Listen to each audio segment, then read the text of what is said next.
Hello mga ka-Gemstone.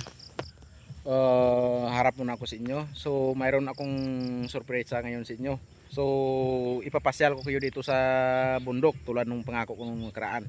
So wag na nating masyadong tagalan. Kasi marami pa tayong papasyalan at marami pa akong lugar na ipapakita sa inyo. Hindi lamang ito. Okay? Isa lamang ito sa pabonus ko sa inyo. Maraming mga vlogger na pumupunta sa area nito. Siguro nakikita na ninyo ito. Pero ibahin natin yung tema nang sa atin. Mayroon akong ipapakita sa inyo na ibang mga area dito. So wala tayong drone. Maglalakad lang tayo. Okay? Let's go! Yun, di ba? Nakikita nyo yun? Yun. Yun sa baba. Yun. Ano muna natin yung lakaran natin, baka makaano tayo. Hindi natin makita yung lakaran natin. Yun. So nakikita nyo yun. Doon yung bayan. Yun yung bayan. So lakad-lakad tayo. Mayroon akong ipapakita sa inyo. Yun, di ba? Makikita nyo yung kalsada doon sa baba. Sobrang taas nito. Ayun. Ayun. Maganda ba? Ayun, parang may resort doon ah. Parang may resort doon. Pero ano lang tayo kasi hindi natin napaghandaan ito masyado. Umaga parang napagdesisyonan ko lang na ipasyal ko lang kayo. Para sa mga subscriber ko. So unti-unti ko nang tinutupad yung pangako ko sa inyo. Kaya yun ang gusto ko sana, kapag may drone, gusto ko sana mayroon akong drone para mapagpakita ko sa inyo yung mga area, yung mga magagandang tanawin dito. So yun ang kalsada papuntang bayan. Yun, ang ganda niya. Oh, taas. May kalsada dyan sa baba. Yun, mayroong isan. Ganda nyo. Para sang sa New Zealand talaga. So dito mag-ikot-ikot pa tayo. Maglakad pa tayo. Ipapakita ko sa inyo yung grabe ang ano ng daanan dito. So maano siya, daming damo. Grabe talaga. Kaya ngayon yun na malalaman na kung bakit ayaw ko talaga pumunta ng bundok, kasi nga sa ganitong sitwasyon. Kasi nga siyempre taga bundok kami, nakauwi lang kami ng bayan. Kaya yun, parang siyempre kung ikaw taga bundok ka, parang nagsasawa ka na rin sa bundok. Siguro sa siyempre sa katagalan namin doon sa bundok, talagang araw-araw naglalakad. Kaya yun.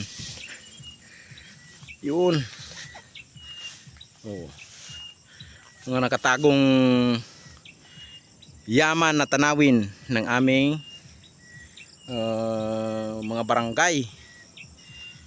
So halos mga magkakilala lang din ang mga tao dito. Kasi halos mag-anak lang din.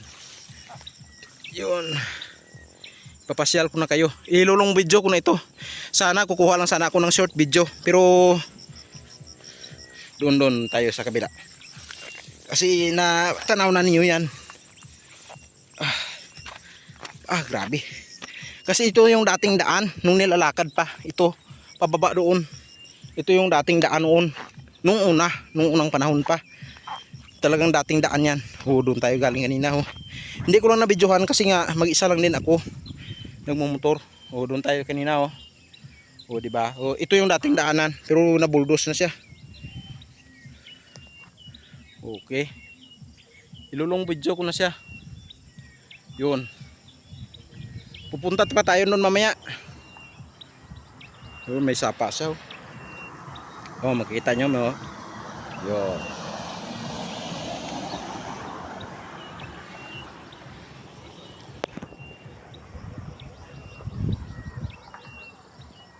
Okay.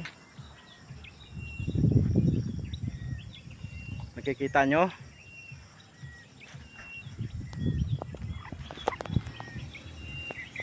Yun. Tapos punta tayo doon sa kabila.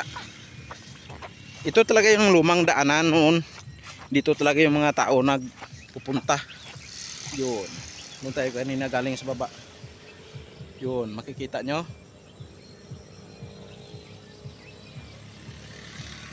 Kaya nga gusto kong magkaroon ng drone. Gustong gusto ko talaga magkaroon ng drone para mapaliparan natin yung taas ng bundok. Kasi nung nakaraan, na-disappoint ako. Pumunta ako ng bundok. Siyempre wala naman akong drone. Kaya yung ganda ng area, hindi ko na-videohan. Maganda kung ganito. Kasi yung mga damo, tumangkad na. Hindi na makita yung mga magagandang tanawin. Ano na siya? Marami ng mga punong kahoy. Wala na, hindi ko na siya makita. Kaya kailangan talaga mayroon kang drone para makita siya. Yun. Yun, halos tanaw-tanaw dito.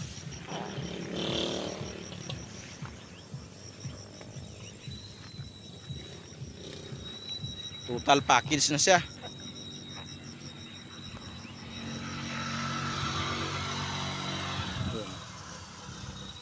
Taas ng bundok muna tayo, tapos sunod natin ano na tayo, mga busay na yung sunod natin. Pero puro muna taas ng bundok, okay? Para isang ano lang, yung busay halos puro naman busay sa sunod. Puro naman yung ano, falls naman yung pupuntahan natin.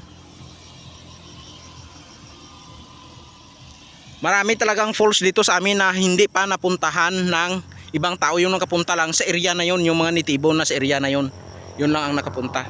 So magpapaalam na ako. So nagandahan ba kayo sa pag-tour ko sa inyo dito? So sana marami pang mag-subscribe sa akin at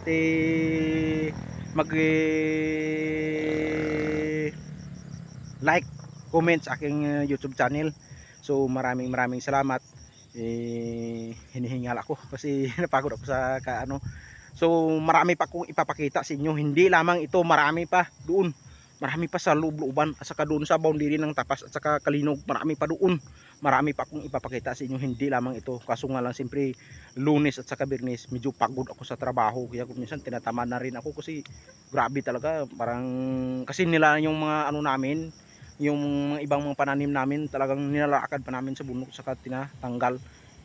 Kaya walang ano, hindi na mapasok ng motorsiklo. So ito ngayon, surprise ako to sa inyo.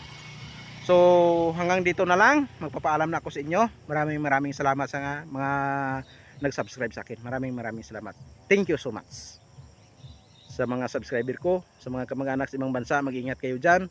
Sa mga kapwa ko Pilipino, mag-ingat kayo. Maraming salamat. Sana gabayan kayo ng pong may kapal at kayo ay maging successful sa inyong buhay. Sana sabay-sabay tayong angat. Maraming salamat. Thank you so much.